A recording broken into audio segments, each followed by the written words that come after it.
So our next contestant is Daniel Hwang. He's also in the Immunology and Microbial Pathogenesis PhD program. He's in Dr. Abdolmuhamad Rostami's lab.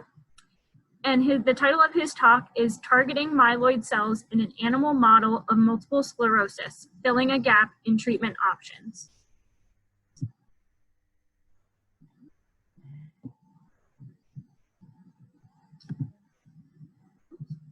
Okay, Daniel, whenever you're ready. Hello, everyone. In my lab, we study the disease multiple sclerosis, which is an autoimmune disease of the brain that affects approximately 4 million people worldwide, and actually whose incidence has nearly doubled in the last decade or so. MS is not a disease that kills you, but it can significantly affect your quality of life. It can affect your ability to walk, to talk, to see. It can heighten your sensitivity to pain. It can cause depression and many other things. And with an average onset of 30 years of age, it's also a disease you might have to live with for a very long time.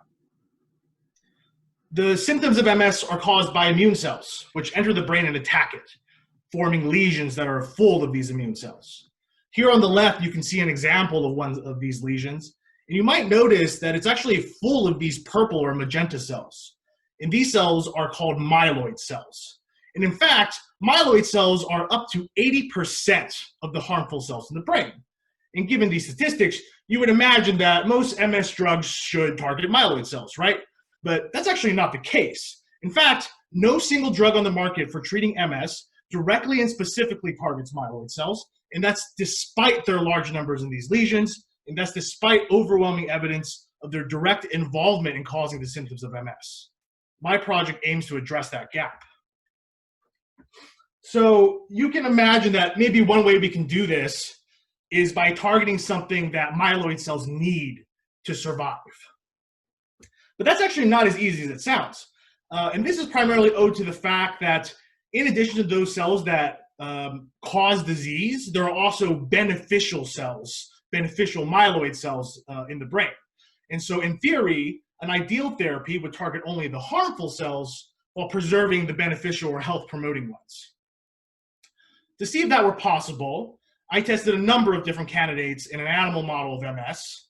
And what I found was that if you target a molecule called CSF1, which is a growth factor for myeloid cells, you can then, in fact, specifically destroy only the harmful myeloid cells while preserving those myeloid cells that are beneficial to health.